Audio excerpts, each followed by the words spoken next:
But probably a very nice lead-in here when we're talking about the changes of the speed and the amount of sprints in a game and things like that. So we're now going to have Robert Mooney. Robert is a lecturer in sports and exercise science and is acting head of department of sports, exercise and nutrition here at ATU, with in excess of 10 years working with the NGOs, coaches and athletes. Robert, welcome. Hi everybody, thank you very much for the introduction, Eamon. It's fantastic to be able to follow Lisa Fallon. I really appreciate whoever put me on the schedule in that respect. So what I've been asked to come and speak with you guys today is about my experiences working with technology and working in sport. And I hope to maybe outline some of the challenges that I've experienced over the years, and also maybe opportunities that all of us have as a community that are interested in working in this area. I thought a really useful place to start was to talk a little bit more about my background. I very much identify as a sports and exercise scientist. It's what I want to be when I grow up, and that is, as a result of that, I've had an opportunity to work with lots of different athletes, lots of different sports, but primarily in swimming. I was the performance analyst for the Irish swim team for a number of years, and as part of that role, I realised that I was struggling to kind of communicate the messages I was trying to do. In fact, one prominent national coach came up to me at an event one time and said, "You know nothing about swimming." And he was absolutely right. So I set about becoming a swimming coach, not because I have any interest in coaching necessarily, but because I knew it would make me a better sports and exercise scientist. I was better able to deliver the message and communicate the feedback that I was trying to do in my performance analysis role. During all of that, I was sort of working with video and video analysis software and becoming frustrated with some of the challenges of using that sort of equipment. And this led me to a PhD in electronic engineering. So I started thinking about innovations in technology that might be able to offer solutions that would overcome some of the traditional difficulties of the equipment that I was using. And then more recently I've fallen into academia. I'm now a lecturer, as Eamon said, here at ATU in sports and exercise science. I'm really interested in biomechanics, the study of human movement and how we can measure all of that movement. And I wanted to kind of outline my background a little bit, because I think when we're talking about innovation and we're thinking about new technologies, it's really important that all of the stakeholders have a part to play, that everybody has a voice, and it's important that we all can communicate to each other in an effective way. So let's outline some of the experiences that I've had. And here's a recent research study that I was involved in, where we were looking at gymnastics and specifically the round-off skill. It's what you and I might know as a cartwheel, right? So when we're doing a round-off, the question we asked was very simple, very applied, very direct coaching relevance. Should we position our hands when they hit the ground like this, which is known as the parallel position, or like that, which is known as the T position? So a very simple question. You can see how a gymnastics coach might take the answer from that question and apply it with their gymnasts. Answering that question was anything but straightforward. It involved very thorough anatomical knowledge so that we can position the reflective markers appropriately on our gymnasts. It involved very sophisticated and expensive multi-camera hardware system to be set up and associated software. And then it involved weeks and weeks, and that's not an exaggeration, weeks and weeks of sitting in front of a computer, processing through the data. It wasn't me, it was my research student that was doing it, but still, processing the data in order to get some meaningful information that could answer the research question in the first place. And what I would say is, well, what's the relevance of that feedback when it's delivered in such a delayed manner? I'm not trying to rubbish motion capture technology. We're very fortunate to have it here at ATU. But what I'm trying to say is that it's where it's placed. This is a research tool. It's for answering questions where we do have the time to sit back and have a little bit of a think about things. But in sports and in coaching, that's not how the world works. They need answers, they need solutions, they need to be able to implement those in an immediate way. So it does beg the question, can we do this sort of information? Can we answer these sorts of questions in a more timely fashion, which is more appropriate for the people that we're working for?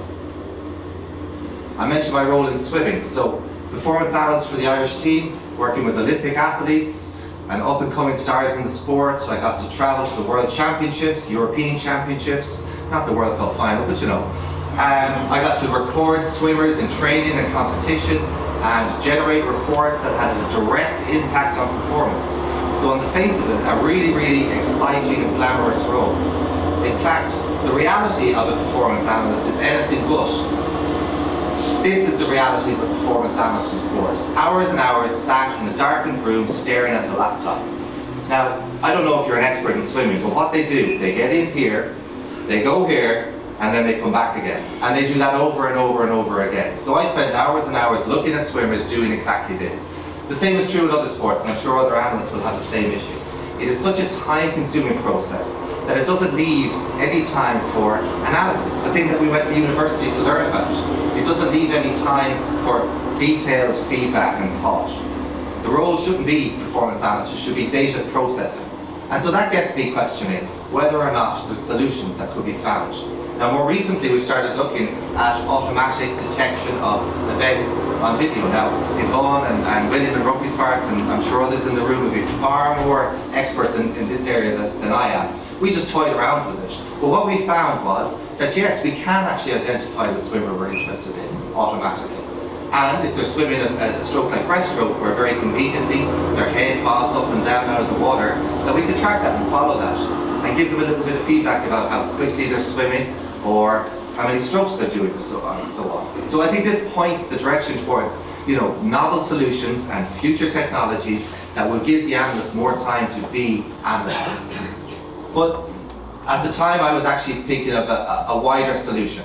I wasn't really interested in the video at all. I wanted to remove the camera. I wanted something that could look at all the swimmers in the pool and not just focus on one at a time. So I thought about wearable solutions and wearable technologies, and that was the focus of my PhD.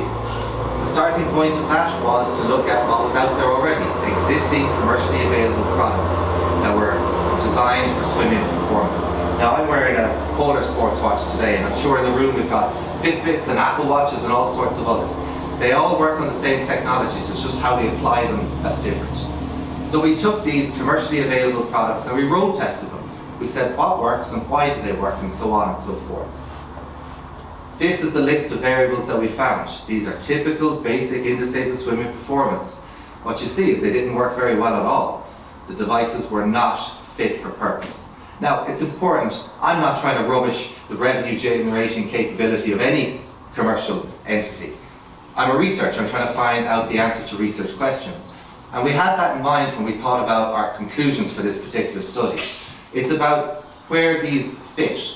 And we determined that these devices are perfect for me, the weekend warrior, the recreational swimmer. I don't have a coach at the side of the pool, so I have no other way of recording these information. So I can use it as a motivational tool, as a training diary.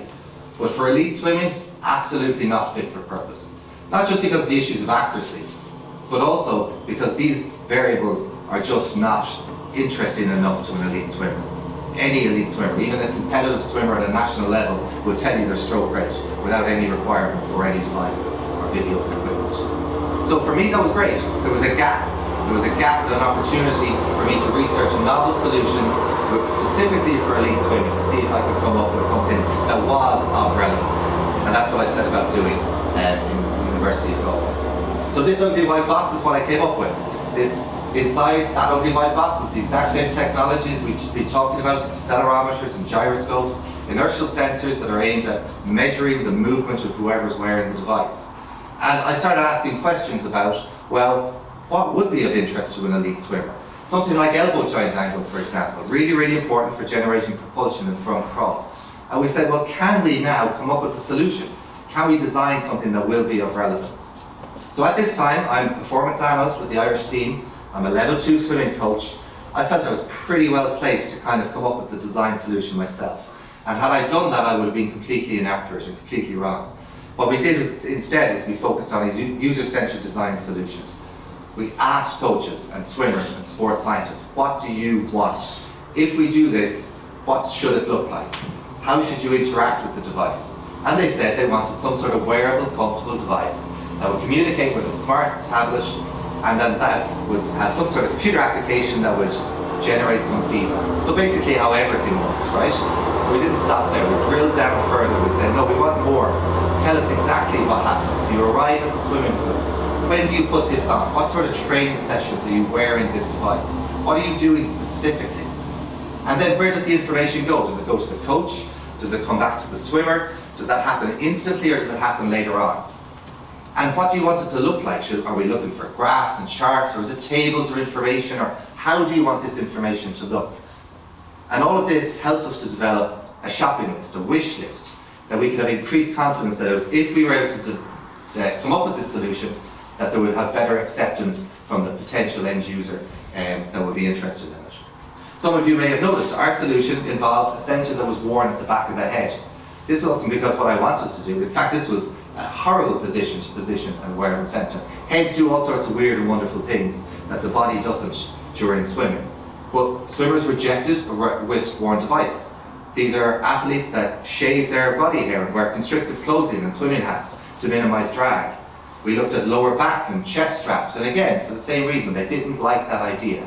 So we arrived at a positioning on the back of the head, held in place with the goggle straps, and securely positioned with the swimming hat. Because that's what swimmers and coaches told us they'd be happy with.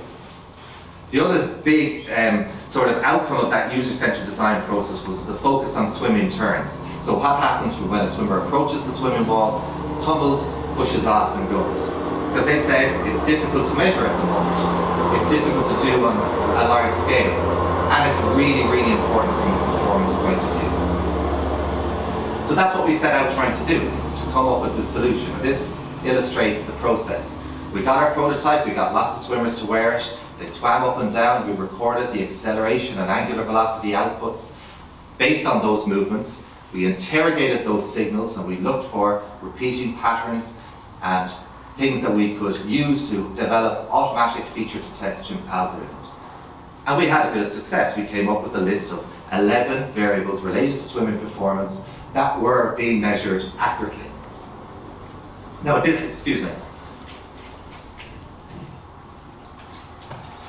point, the commercial potential started to come into view, and I started having meetings with people asking me about this. And anybody who's gone down that commercial route will know it's a series of questions, or a series of meetings with a series of gatekeepers who ask you very similar questions. And one question kept getting asked of me was, are you going to pursue this full time? Are you going to come here to the iHub or somewhere similar? And at the time, I was establishing myself as a lecturer in ATU, so the question to me was, am I going to give up my full-time, permanent, pensionable, public service role for a shot at a risky startup venture? So the answer was simple for me. But I think what it does do, this still very much remains a research activity, but I think what it does point the way towards is novel solution. Here's a way that we can record data in real time for mass numbers of swimmers without the requirement for timely video analysis software that's going to deliver the sort of information that a coach and a swimmer wants in the sort of fashion and manner that they're interested in doing it. More recently, I've become interested in other sports and other activities where wearable sensors and wearable technology could have application. So here's a good example. So if I was interested in cycling, for example, and I wanted to know more about this cyclist's knee joint activity, or knee joint kinematics, well, this is what I would typically do. I would get the cyclist inside into a lab environment, I'd put them up on a stationary bike, I'd get some reflective markers and put them on key anatomical landmarks, I'd record them on my video camera and I'd use some software in order to determine what's going on at that knee joint. Now, I can't really criticize this process for being time consuming. We can actually do this pretty quickly. There's other criticisms about this though. This is not what cycling looks like. Cycling doesn't take place inside in a lab, it takes place out there on the road. And so this cyclist is potentially doing something different than they would do normally. And so it's an artificial environment to be trying to analyze the performance. The same is true in swimming. If I ask a swimmer to do a tumble turn and I have a video camera on them, they are going to give me an absolutely perfect tumble turn. But if you show up at any swimming pool during any training session, you will see all sorts of bad habits at play. It's those bad habits that are feeding into the competition performance. And it's those bad habits that we're trying to eliminate through the performance analysis. But if you're not getting a true representation of that, then it defeats the purpose in the first place. So I've been very lucky to work with some local companies, and Edge Performance Analytics is one, Chris is in the room, who are also looking at these sorts of solutions. So Edge Performance Analytics has developed a wearable technology that does look at knee joint kinematics. They're interested in gait analysis, so running, for example. And we tested their device, and you can see we got really good overlap between their solution and the wearable as the criteria measure. Now, it's not perfect, but the results of this can be used to continue to evolve the algorithms and continue to improve the success. And when they get to that point, what are they going to have? No longer will you need to bring a swimmer or a runner in and put them on a treadmill. You can let them go for a run, and you'll be able to monitor their knee joint kinematics. Or play a game of football, or walk up the stairs, or do any activity of daily living, and we can record their activity. A really good application of this would be post-knee surgery, where the clinician could monitor the improvements in the rehabilitation program remotely, instantly, and whilst the patient is carrying on with their normal lives. So the potential here is absolutely fantastic. I work with a local golf company, also interested in analysing golf performance using technologies, or wearable technologies in particular. So how would we analyse a golf swing at the moment? Well, we're back to our time-consuming, laborious, expensive motion capture system. And we're asking, well, can we do something different about that? Can we do these sorts of things in another way? We're looking at the Hack Motion device, which measures wrist flexion and extension as part of a suite of solutions to see, can we now analyse golf swing in a more real-world environment, out on a golf course as opposed to in an artificial lab environment. And we're going to continue to look at this as part of an overall solution, not just the wrist joint, but other joints as well. And then the final example I wanted to give you was a complete departure for me. So this particular device looks at energy balance. So there's lots of tools out there that will measure your energy expenditure. So how much energy you're using as you go for a run, or do a spin class, or sit on the couch, or whatever you're doing. But if I'm interested in losing weight, or maybe even maintaining or gaining weight, as the case in some sports, well then I need some way of knowing what my energy intake through food is going to be. And at the moment, what do we do? Well, it's again another very time-consuming, laborious process. It involves the person themselves having to weigh out all of their food and keep a diary for full 7 days. And then the nutritionist has to come in and interpret and analyse that and put all of those data into software in order to determine the macronutrient growth breakdown that that person has consumed. This device removes all of that. It records energy intake instantly and gives that feedback. Now, we're only starting to play around with this. Early indications are that it doesn't work very well at all. It really underestimates energy expenditure.